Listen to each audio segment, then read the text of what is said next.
अस्सलामुअलैकुम स्टूडेंट्स।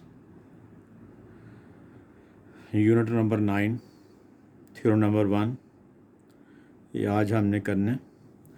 मैं theorem number 1 की स्टेटमेंट पढ़ता हूँ, आप अपनी बुक पे नज़र रखें। One and only one circle can pass through the three non collinear points. Collinear points क्या होते हैं? Three and more than three points. Suppose करें आपके पास अगर एक थ्री पॉइंट्स हैं, एक पॉइंट फर्स्ट पॉइंट ए है, सेकंड पॉइंट बी है और थर्ड पॉइंट सी है। ये तीनों पॉइंट्स जो हैं ये एक स्ट्रेट लाइन पे लाई कर रहे हैं, तो इन पॉइंट्स को हम कोलिनियर पॉइंट्स कहेंगे। लेकिन अगर फर्ज करें वन पॉइंट जो है वो ए है, सेकंड पॉइंट्स बी है और फिर थर्ड सी है, तो वो एक लाइन में नहीं है वो, तो उसको हम नॉन कोलिनियर पॉइंट्स कहेंगे। तो थ्योरम ये है कि one and only one circle can pass through the three non collinear points. Given क्या है हमारे पास कि हमारे पास थ्री नॉन कोलिनियर पॉइंट्स हैं, ए है, बी है और सी है। हमने क्या प्रूव करना है कि one and only one circle, in three point में से सिर्फ और सिर्फ एक सर्कल जो है वो पास हो सकता है। कंस्ट्रक्शन में क्या किया, हमने ए को बी से, बी को सी से ज्वाइन किया। उसके बाद हमने डी एफ परपेंडिकुलर ड्रॉ किया ए बी पर और फिर एच के परपेंडिकुलर ड्रॉ किया बी सी पर। आपने नाइन्थ क्लास में 12 चैप्टर का फर्स्ट थ्योरम पढ़ा होगा कि एक लाइन सेगमेंट है ए बी, उसके बाइसेक्टर पर आप किसी जगह पे भी any point on the bisector पर किसी जगह पे पॉइंट ले लें, चाहे वो पॉइंट पी है, तो ये डिस्टेंस उसका ये डिस्टेंस इक्वल होगा। अगर सपोज करें आप पी की जगह वो थोड़ा सा यहाँ पे एम पॉइंट ले लेते हैं, तो एम ए और एम बी जो है वो इक्वल होगा। यहाँ पे नीचे की तरफ पॉइंट लेते हैं, तो ये वाला जो पॉइंट है इससे जो है वो इक्वल होगा। Any point on the right bisector of a line segment, एक लाइन सेगमेंट के राइट बाइसेक्टर पर कोई सा भी जो पॉइंट है वो उसका राइट बाइसेक्टर के दोनों एंड पॉइंट्स का जो डिस्टेंस होता है वो सेम होता है। तो इसी तरह अगर हम ए बी का जो हमने बाइसेक्टर ड्रॉ किया डी एफ, इसके ऊपर किसी भी जगह पे कोई पॉइंट ले लेंगे तो उसका जो है ए से ए पॉइंट से और बी पॉइंट से जो डिस्टेंस होगा वो सेम होगा। तो ये देखिए अगर हमारे पास ये तीनों जो पॉइंट्स हैं ए बी और सी, हम इनको ज्वाइन करते हैं तो हम ए का परपेंडिकुलर ए बी का परपेंडिकुलर ड्रा करते हैं, इसी तरह बी सी का परपेंडिकुलर ड्रा करते हैं। तो अगर हम बी पॉइंट पे यहाँ पे पॉइंट भी लेते हैं तो ये वाला डिस्टेंस ए और ए सपोज करें कि वो पी पॉइंट है, तो पी बी के तो इक्वल होगा। लेकिन अगर मैं यहाँ पे एच के कोई पॉइंट लेता हूँ एस, तो उनका ये डिस्टेंस सेम होगा, लेकिन ओ ए ओ बी और ओ सी सेम नहीं होगा। तो उसका वो तब सेम होगा जब हम उस पॉइंट को कंसीडर करें जहाँ पे दोनों बाइसेक्टर एक दूसरे को इंटरसेक्ट कर रहे हैं। इंटरसेक्टेड पॉइंट हमारे पास कौन सा है? ओ है।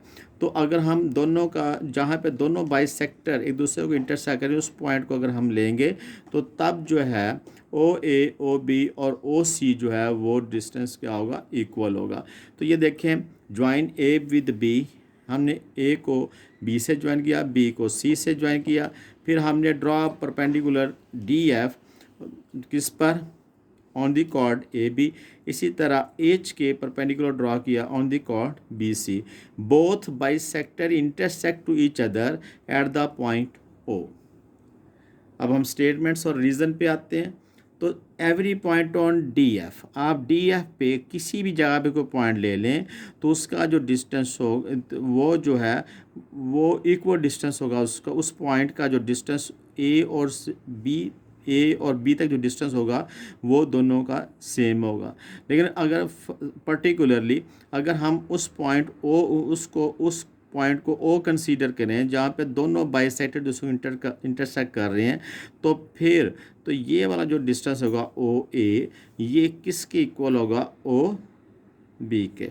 फिर ये डिस्टेंस किसके इक्वल होगा? ओ ए जो है, अगर हम उस पॉइंट को ओ कंसीडर करें जहाँ पे दोनों बाइसेक्ट इंटरसेक्ट कर रहे हैं, फिर ओ ए किसके इक्वल होगा, ओ बी के। इसी तरह मैंने इसको मैंने इक्वेशन नंबर 1 कह दिया। इसी similarly every point on D, H के ऊपर भी अगर आप कोई पॉइंट लेंगे तो उस पॉइंट का बी और सी तक जो डिस्टेंस होगा वो सेम होगा। लेकिन पर्टिकुलरली अगर हम वो जो पॉइंट है वो ओ कंसीडर करें तो देन ओ बी जो है वो किसके इक्वल होगा, ओ सी के। ये उसी टाइम इक्वल होगा जब हम पॉइंट ओ कंसीडर करें, तब ओ बी ओ सी के इक्वल होगा। तो ये देखें, in particularly measurement O is equal to measurement O B, इसको इक्वेशन नंबर मैंने 1 कह दिया। फिर similarly every point on H K is equal distance from B and C. In particular measurement O B is equal to measurement O C, इसको equation number मैंने two कह दिया।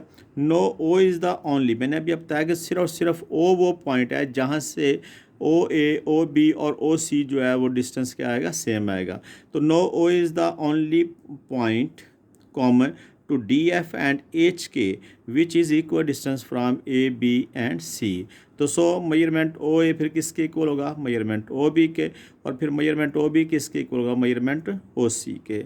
हो ever there is no such other points, O के अलावा और कोई point नहीं है जहाँ पे ओ ए, ओ बी, ओ सी जो है वो इक्वल डिस्टेंस हो। तो here a circle with centre O and radius O A will passes through A B and C. ठीक है, तो ये हमारा जो है थ्योरम नंबर 1 कंप्लीट हुआ। तो अब हम थ्योरम नंबर 3 पे आते हैं। थ्योरम नंबर 3 की जो स्टेटमेंट है वो क्या है, perpendicular from the centre of a circle on a cord bisect it, यानी कि सर्कल के सेंटर से अगर आप कॉर्ड के ऊपर परपेंडिकुलर ड्रॉ करते हैं तो वो उस कॉर्ड को क्या करता है, बाइसेक्ट करता है। बाइसेक्ट मीन्स कि वो परपेंडिकुलर कॉर्ड ए बी को 2 इक्वल पार्ट्स में क्या कर देगा, डिवाइड कर देगा। तो अब हम इसको करना शुरू करते हैं। अब हमारे पास गिवन क्या है, गिवन हमारे पास ए बी कॉर्ड है with of the circle with centre O, तो सो दैट ओ एम जो है इसके ऊपर परपेंडिकुलर है। ठीक है, ये हमारे पास गिवन था। ठीक है जी, उसकी स्टेटमेंट क्या थी, perpendicular from the centre of a circle on a cord bisected. तो हम ये कहते हैं गिवन हमारे पास क्या है, A B is the chord of the circle with centre O, और ओ एम जो है वो ए बी पे क्या है, परपेंडिकुलर है। तो हमने क्या प्रूव करना है, हमने ये प्रूव करना है कि M is the mid point of chord A B, that is measurement A M is equal to measurement M B. ठीक है जी, ये चीज़ हमने प्रूव करनी है। कंस्ट्रक्शन में हमने ओ को ए से, ओ को बी से ज्वाइन कर दिया। जब हमने ओ को ए से और ओ को बी से ज्वाइन किया तो हमारे पास 2 राइट एंगल ट्रायंगल प्रोड्यूस हो गई। एक हो गई ओ ए एम और दूसरी ओ बी एम।